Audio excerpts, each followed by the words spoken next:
छात्रों, हम आपके लिए कक्षा 10 गणित वास्तविक संख्याओं से क्लास लेकर आए हैं और ये दूसरी क्लास है। पहला क्वेश्चन देखिए।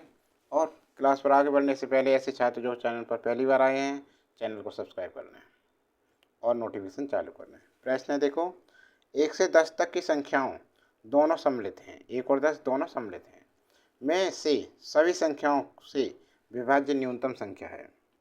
तो क्या करेंगे? सबसे पहले इसका 1 से 10 तक की संख्या का एलसीएम निकालेंगे।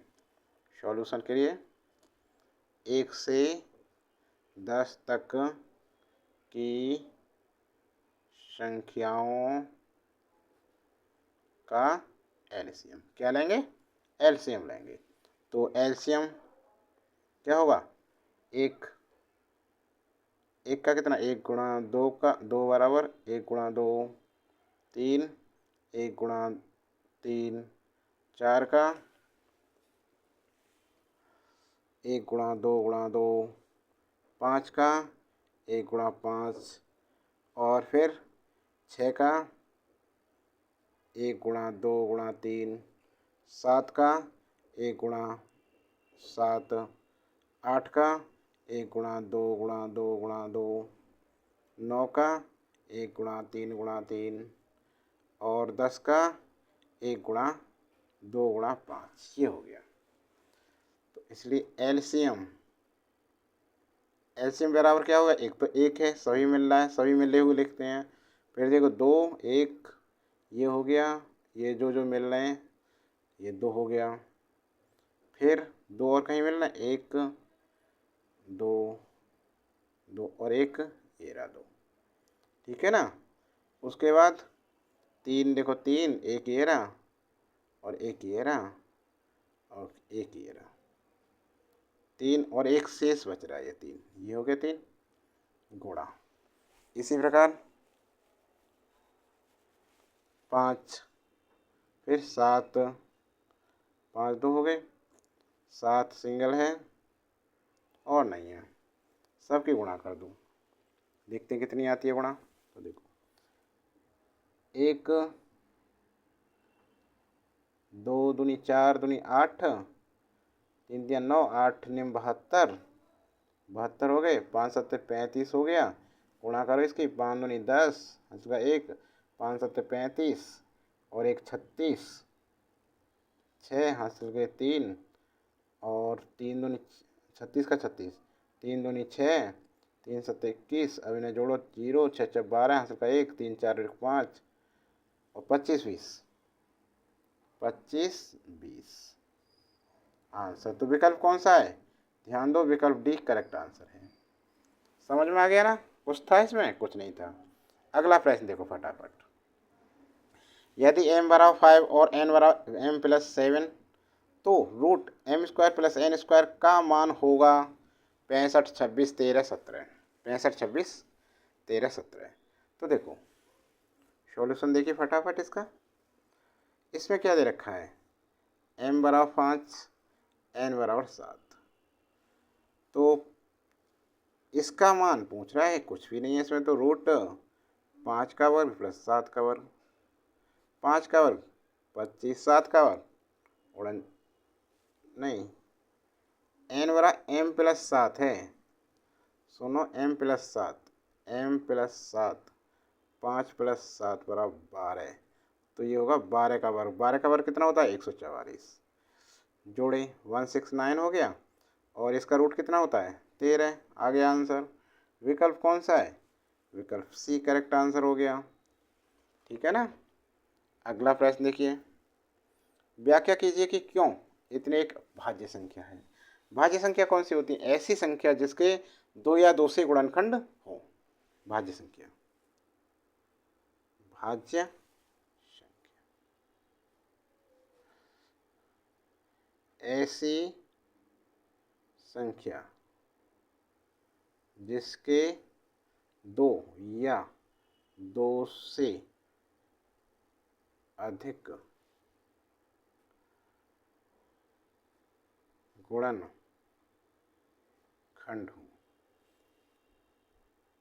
ऐसी संख्या जिसके 2 या 2 से अधिक गुणनखंड हो। तो ऐसी कौन सी संख्या है? देखो 17 गुणा 5 गुणा 11 गुणा 3 गुणा 2 प्लस 2 गुणा 11, इसमें से कॉमन है 2 और 11। देखो तो 2 गुणा 11 कॉमन ले लिया, कितना बचा?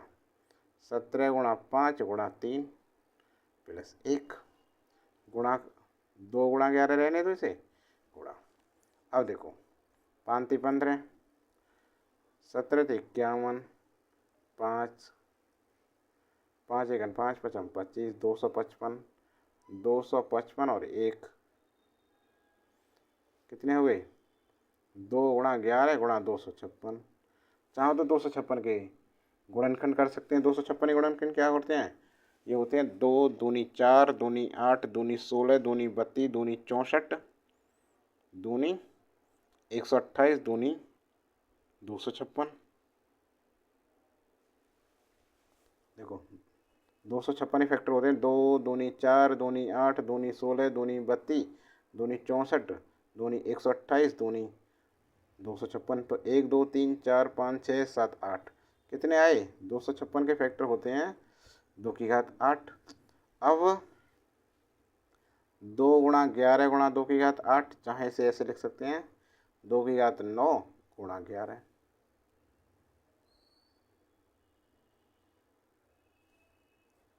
तो क्या है? चूंकि यह है 2 और 11 अभाज्य गुणनखंडों का गुणनफल है, अतः यह एक भाज्य संख्या है। देखो चूंकि यह 2 और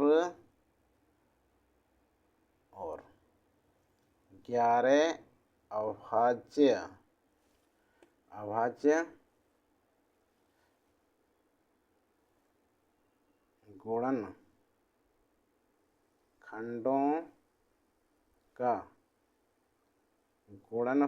गुणनफल है, अतः यह एक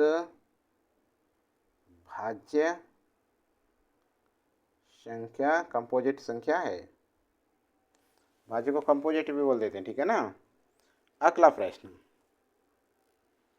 अब देखिए चौथा सवाल देखिए। सिद्ध कीजिए कि 5 + √3 एक अपरिमेय संख्या है। सिद्ध कीजिए कि 5 + √3 एक अपरिमेय संख्या है। तो इसके लिए क्या करते हैं? देखिए माना हमने कल्पना की, कल्पना कीजिए। क्या कल्पना करें? कि संख्या 5 + √3 परिमेय संख्या है। ये कल्पना कर ली हमने कि 5 + √3 परिमेय संख्या है। तब जब परिमेय होगी ये, ठीक है, 5 + √3 तो किस रूप में होगी? P/Q रूप में होगी, जहाँ Q ≠ 0। ठीक है ना, Q ≠ 0। अब क्या करेंगे? अब चाहे तो इस 5 को इधर ले आए हम। तो देखो यहाँ से देखो 5 √3 बराबर 5 P/Q - 5। चूंकि P/Q परिमेय संख्या है। क्या है? परिमेय संख्या है, अतः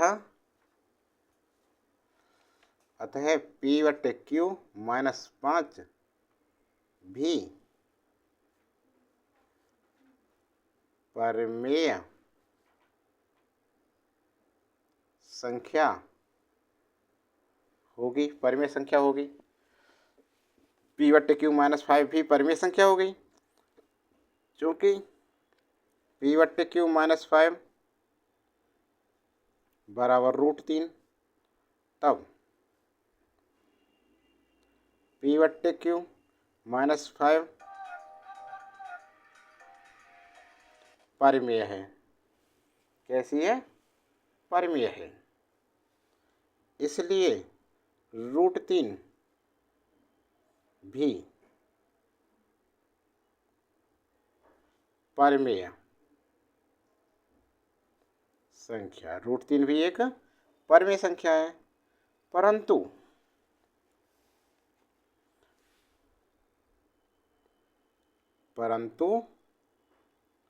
यह तथ्य √3 परिमेय संख्या है असंगत एवं त्रुटिपूर्ण है। असंगत एवं त्रुटिपूर्ण तथा अमान्य है। अमान्य है, ठीक है। जिसके लिए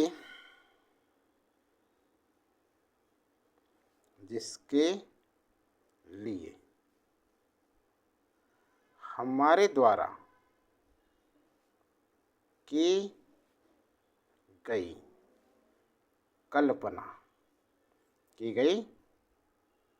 गलत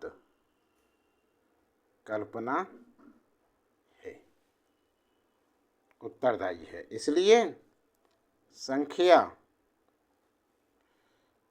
5 + √3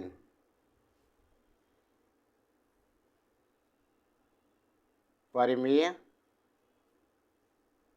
संख्या नहीं हो सकती। अतः संख्या 5 + √3 अपरिमेय संख्या होगी। प्रूव्ड हो गया, प्रूव्ड। इसी प्रकार दूसरा जो है 5वां प्रश्न है कि सिद्ध कीजिए 6 + √2 एक अपरिमेय संख्या। बस संख्या चेंज करते जाओ, ऐसे लिखते जाओ। देखो बिल्कुल सेम, कुछ भी नहीं है, बिल्कुल ऐसे ही करेंगे। इसका भी सॉल्यूशन देखिए। सिद्ध कीजिए कि 6 + √2 एक अपरिमेय संख्या है, तो क्या करेंगे? इसमें सबसे पहले कल्पना करेंगे।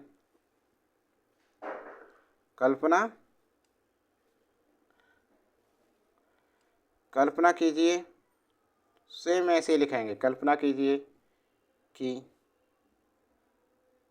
संख्या 6 + √2 परिमेय संख्या है, ठीक है, परिमेय संख्या है। तब 6 + √2 बराबर P/Q होना चाहिए, ए और जहाँ Q ≠ 0, ठीक है, परिमेय संख्या के लिए। इसलिए 6 + √2 बराबर P/Q, या ऐसे कर सकते हैं इसे, क्योंकि इतने हैं तो इसलिए √2 बराबर P/Q -6, ठीक है ना। क्योंकि P/Q परिमेय संख्या है, इसलिए P/Q -6 भी परिमेय संख्या होगी, परिमेय संख्या होगी, ठीक है। क्योंकि दो परिमेय संख्याओं का जोड़ अथवा घटाना भी एक परिमेय संख्या होता है। क्योंकि दो संख्याओं का जोड़ तथा घटाना भी परिमेय संख्या होता है, ठीक है ना। अब क्योंकि P/Q -6 बराबर √2 तथा P/Q -6 परिमेय है। कैसी है? परिमेय है। इसलिए √2 भी परिमेय संख्या है, इसलिए √2 भी परमेय संख्या है। परंतु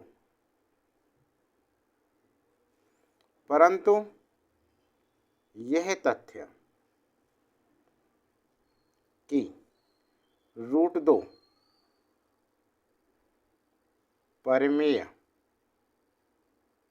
संख्या है, असंगत संख्या कोई सा, बस एक सवाल देख लो ढंग से और बस संख्या चेंज करते जाओ और लिखते जाओ इन चीज़ों को। असंगत एवं त्रुटि पूर्ण तथा अमान्य है, जिसके लिए हमारे द्वारा की गई गलत कल्पना ही उत्तरदायी है। ठीक है ना। अतः संख्या 6 + √2 अपरिमेय संख्या होगी। प्रूव्ड। समझ में आया? तो छात्रों, ये क्लास कैसी लगी? वीडियो अच्छी लगी हो तो लाइक करना, कमेंट बॉक्स में ज़रूर लिख कर बताना और हमारे चैनल पर बने रहें। चैनल पर बने रहने के लिए चैनल को सब्सक्राइब कर लें और नोटिफिकेशन चालू कर लें। और अन्य वीडियो देखने के लिए पूरा सिलेबस भी कराया रखा है हमने, तो चैनल की प्लेलिस्ट में जाएं और वहाँ पर सभी क्लासें देखें। विस्तार से समझाया गया है और हमारे जो भी हम इस सेशन पढ़ा रहे हैं, इससे बाहर यूपी बोर्ड में कुछ भी नहीं आएगा। अन्य वीडियो भी देख सकते हैं हमारी यूपी बोर्ड की क्लास 10 की, मैथ, इंग्लिश, साइंस।